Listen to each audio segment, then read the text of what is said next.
Amid the noise of modern life, we carry unseen burdens, resentments, fears, and the weight of trying to control what was never ours to hold. But hidden within the echoes of the past lies wisdom, timeless and enduring, that offers a way to let go, to heal, and to find peace. Imagine letting go, not as surrender, but as a deliberate act of strength. Imagine reclaiming the energy spent on battles you cannot win and finding solace in the things you can change. The path to true wisdom isn't about escape, it's about transformation. Today we'll uncover truths that have guided humanity through its darkest storms, lessons from minds like Epictetus, who found freedom even in chains, and Thich Nhat Hanh, who taught us that peace can be found simply by returning to the present moment. Have you ever felt the weight of trying to control the uncontrollable? The arguments that divide families, the chaos of a world in conflict. What if the path to peace begins not with changing others, but with mastering ourselves? In these divided times, how can we heal, not by force, but by understanding, not by clinging, but by letting go? Imagine this. What burdens might you set down if you knew they weren't yours to carry? These aren't just philosophical ideas. They're tools, practical, actionable, and proven by time. Together we'll explore their power, starting with the wisdom of Epictetus and his lesson on control. Let's begin, not with what we can change in the world, but with what we can master within ourselves. Because in this mastery, we find not only the power to transform our lives, but the promise of a brighter tomorrow for those we love. To start, we turn to one of the most practical voices of wisdom, Epictetus, the Stoic philosopher. Born into slavery, he knew firsthand what it meant to live in circumstances far beyond his control. Yet his teachings remind us of a profound truth. The only thing we can truly command is our own mind. Epictetus tells us it's not what happens to you, but how you react to it that matters. In a world fractured by disagreements over politics, pandemics, and personal beliefs, how often do we lose peace by trying to control what lies beyond our reach? The truth is, we can't dictate another's opinion or choices, but we can master our response. Imagine a circle before you, divided in two. One side holds everything within your control, your thoughts, your actions, your values. The other side holds everything outside your control, others' beliefs, past events, even the decisions of loved ones. Take a moment and ask yourself, how much energy do I spend on the uncontrollable? This exercise isn't about dismissing the pain of family division. It's about reclaiming the energy lost to arguments, resentment, or frustration. When we focus on what we can control, our kindness, our patience, our boundaries, we create space for peace and connection to grow. Letting go of control doesn't mean giving up on connection. Picture this: a heated debate with a sibling or parent. Words were spoken in frustration, and silence now hangs heavy between you. In that moment, could a simple act of understanding bridge the divide? The next time a conversation feels like a battleground, try this. Pause. Take a breath. Ask yourself, what matters more right now, being right or holding your peace? When we let go of the need to win, we shift the energy toward mutual respect and clarity. Epictetus reminds us that peace doesn't come from changing others. It comes from changing how we see the world. The past may hold division, the future uncertainty. But here, in this moment, we can choose calm. We can choose to let go. So ask yourself, what weight am I carrying that isn't mine to hold? And what could I achieve if I let that go? Like a stone dropped into a river. When we let go of what isn't ours, it's as if we're setting those weights adrift, not to disturb but to be carried away. By focusing on what we can truly influence, our own thoughts, actions, and reactions, we clear the way for genuine healing, clarity, and peace. Thich Nhat Hanh, a revered Buddhist monk and peace activist, tells us, letting go gives us freedom, and freedom is the only condition for happiness. But what does it mean to truly let go? It begins with returning to the present moment, where life unfolds and transformation takes shape. How often do we lose ourselves in worry or regret, letting precious moments slip by unnoticed? What would it feel like to reclaim those moments by bringing our attention back to the here and now? In the heat of the moment, it's easy to be swept away, words spoken in frustration, tensions rising unchecked. But what if, instead of reacting impulsively, we allowed ourselves a moment to breathe before responding? Take a breath, hold it, then let it go. This moment of stillness creates space to think clearly, act intentionally, and avoid being carried away by fleeting emotions. Mindful breathing isn't just a calming exercise. It's a powerful tool practiced by athletes, first responders, and veterans alike. Techniques like box breathing help restore focus and calm by grounding us in the rhythm of the breath. Let's try it together. Breathe in for 4 counts, hold for 4, exhale for 4, hold again for 4. With each cycle, notice the tension easing and the mind settling, as if the breath itself carries the weight of the moment away. Thich Nhat Hanh reminds us that listening deeply is an act of love.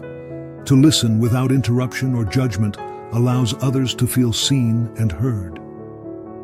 When we do this, we offer our presence, a gift more meaningful than words. The next time a loved one speaks from a place of pain, try this. Don't interrupt, don't plan your reply. Simply listen, hear their words without judgment. In this stillness, healing can emerge. Mindfulness, at its heart, is a practice of being present, for yourself and for others. In conflict, it becomes a tool for navigating differences, not by resolving them immediately, but by creating an environment where authentic dialogue can blossom. Every mindful act, no matter how small, plants a seed for change. Over time, these small acts of presence transform not only your inner world, but also your relationships. They remind us that change begins with awareness, and awareness begins with a single breath. A keeper of forgotten parts of ourselves. It whispers of our fears, our flaws, and our untapped potential. Renowned psychiatrist and psychoanalyst Carl Jung called this the shadow, the aspects of ourselves we hide, even from our own eyes. Jung tells us everyone carries a shadow, and the less it is embodied in the individual's conscious life, the blacker and denser it is.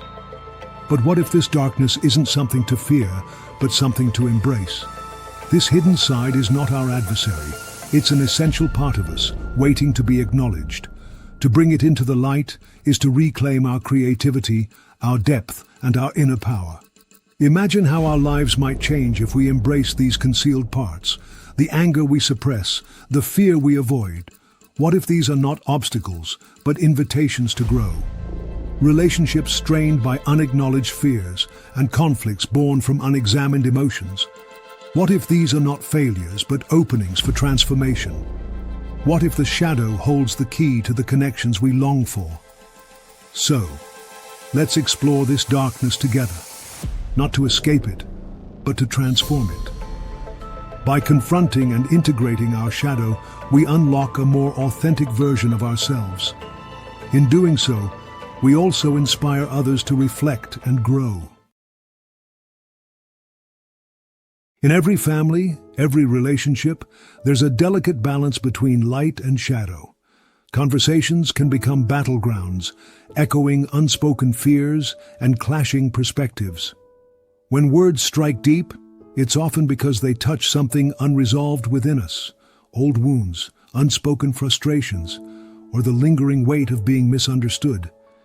Take this as an invitation to confront these hidden aspects, the parts of ourselves we've kept in the dark, the pain of feeling invalidated, the fear of rejection. These aren't just challenges, they're gateways to self-awareness. Shadow work isn't about avoiding conflict, it's about engaging with it consciously. Our shadow isn't our enemy, it's a guide, showing us the way to a more authentic self. Recognition is only the beginning. It takes courage to lean into discomfort, to listen deeply, and to rebuild connections where they've frayed. After facing these truths head-on, we often sense a shift. It may be subtle, a sense of release, a clearing, but it opens space for deeper understanding and connection. By tracing the patterns in our reactions, we start to see the threads of our shadow woven through the tapestry of our lives. Could our frustrations or desires for validation be pointing us toward growth? Maybe it's time for a different conversation, one driven by curiosity instead of conflict. To ask questions, not to accuse. To seek understanding, not defense. In these moments, compassionate listening builds bridges. It's not about conceding, it's about truly hearing and holding space for another's experience.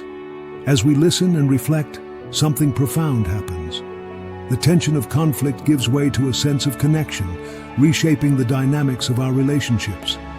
By embracing our shadow, we uncover our truest selves and light the way for others to do the same. In the glow of mutual understanding, healing becomes a collective effort, reaching far beyond ourselves. From the depths of our struggles, a question emerges. What is the meaning of this? Viktor Frankl, a Holocaust survivor and psychologist, discovered a profound truth. Meaning is not found in what happens to us, but in how we choose to respond. Frankl believed that even in the darkest moments, we have the power to create meaning, to transform pain into purpose. This is not just resilience, it's liberation. His philosophy reminds us that suffering itself isn't the enemy. The true challenge lies in how we respond. He encourages us to dig deeper, to ask, what is life asking of me in this moment? Frankl outlines 3 avenues to find purpose.